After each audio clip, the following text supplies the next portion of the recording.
Mic तो ले लेंगे, देना विजेंद्र।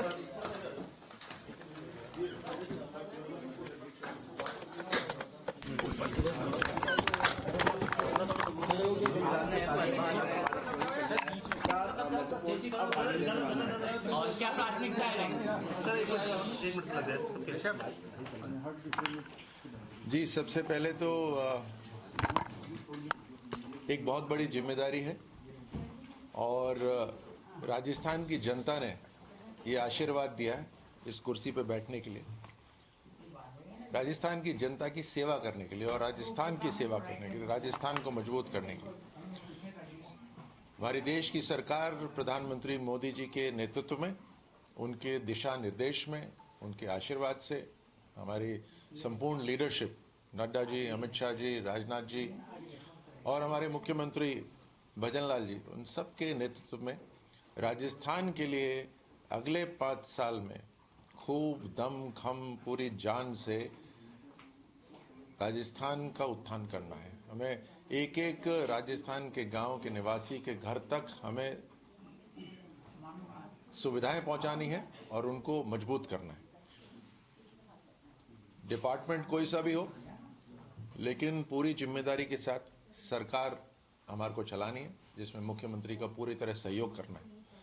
अधिकारियों को साथ में लेकर, राजस्थान की जनता को साथ में लेकर, सभी कर्मचारियों को साथ में लेकर हम सभी की जिम्मेदारी है, अधिकारियों की, कर्मचारियों की, हमारी, हम सभी की जिम्मेदारी है कि राजस्थान की जनता की पूरी तरह से सेवा करें।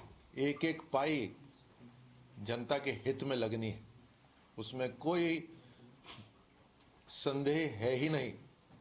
भ्रष्टाचार पे बिल्कुल नो टॉलरेंस, जीरो टॉलरेंस। तुष्टिकरण पे जीरो टॉलरेंस। संविधान भी यही कहता है कि जो भी जिम्मेदारी हो उसको पूरी तरह से निभाएं। अभी हम संकल्प भी विकसित भारत का वही ले रहे हैं, तो हमारे लिए भी ये खास तौर से सरकार में यही संकल्प है कि ये जो 5 साल हैं, ये राजस्थान के लिए बहुत महत्वपूर्ण 5 साल रहें। विकसित भारत बनने में, जो 2047 तक विकसित भारत बनना है, उसके अंदर ये 5 साल राजस्थान के लिए बहुत महत्वपूर्ण रहें।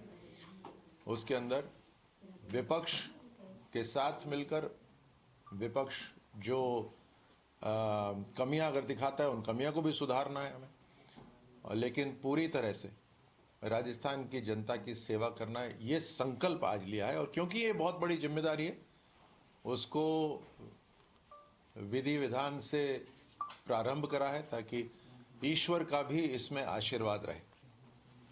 जो आपने प्राथमिकताओं की बात करी, उसमें हमारा संकल्प पत्र बिल्कुल स्पष्ट करता है हमारी प्राथमिकताएं।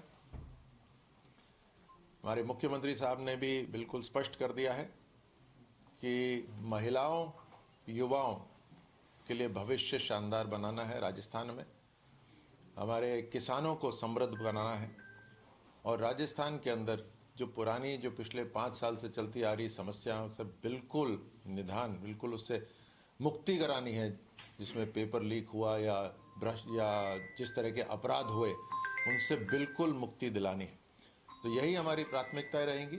जो भी विभाग होगा उसको पूरी तरह से समझकर, अधिकारियों के साथ समझकर, उसके अंदर नए तौर तरीके लाकर पूरी ईमानदारी के साथ अपना जो जिम्मेदारी है उसे निभाना है। विभाग भले ही सर कोई सा भी मिले, लेकिन आप जिस तरीके से कानून व्यवस्था को लेकर मुकर रहे हैं। मैं प्रवक्ता हूँ, अभी भी प्रवक्ता हूँ, तो मैं तो मुखर रहूंगा ही, और खास तौर से जो सबसे बढ़िया कमियां हो उसके खिलाफ तो बोलना ही। 2024 लक्ष्य है सर, लोकसभा चुनाव भी होने वाला है, उसके संबंध में क्या? बहुत बड़ा अंतर है। हमारी केंद्र की सरकार, मोदी सरकार के काम करने के तरीके में, उनकी डिलीवरी सिस्टम में, स्केलेबिलिटी के अंदर, जिस तरह से पूरे राष्ट्र को साथ में लेकर चलना, और दूसरी तरफ विपक्ष, मुझे लगता है इतिहास में अगर हिंदुस्तान के अंदर सबसे कमजोर विपक्ष, सबसे दृष्टिहीन अगर कोई विपक्ष है तो वो राहुल गांधी के नेतृत्व में ये जो इंडिया अलायंस है वो है। नेतृत्व किसका है उसके ऊपर भी प्रश्न चिन्ह है, लेकिन सबसे लैक ऑफ विजन, सबसे दृष्टिहीन अगर कोई विपक्ष है तो अभी है। लेकिन हमारा संकल्प बिल्कुल क्लियर है। हमारी चुनौतियां विपक्ष से नहीं है, हमारी चुनौतियां गरीबी से, हमारी चुनौती भ्रष्टाचार, हमारी चुनौती राष्ट्र को मजबूत करना, सिस्टम को सुधारना, हमारी चुनौती वो है। तो 2024 के अंदर निश्चित रूप से राजस्थान के अंदर 25 में से 25 सीटें जनता जनार्दन आशीर्वाद देगी, ताकि हम विकसित भारत बनाकर आने वाली पीढ़ी के लिए एक मजबूत राष्ट्र तैयार करेंगे। देरी नहीं लग रही है, 1 महीना सरकार को बने हुए होने में पूरा होने जा रहा है, मंत्रिमंडल बना है, विभाग नहीं बटे, काम में जो गति मिलनी चाहिए नहीं मिल पा रही, विपक्ष को भी मौका मिल रहा है सवाल उठाने का। हड़बड़ाहट में जल्दी से अच्छा सोच समझकर तैयारी। काम आगे बहुत महत्वपूर्ण है, पूरी प्लानिंग के साथ।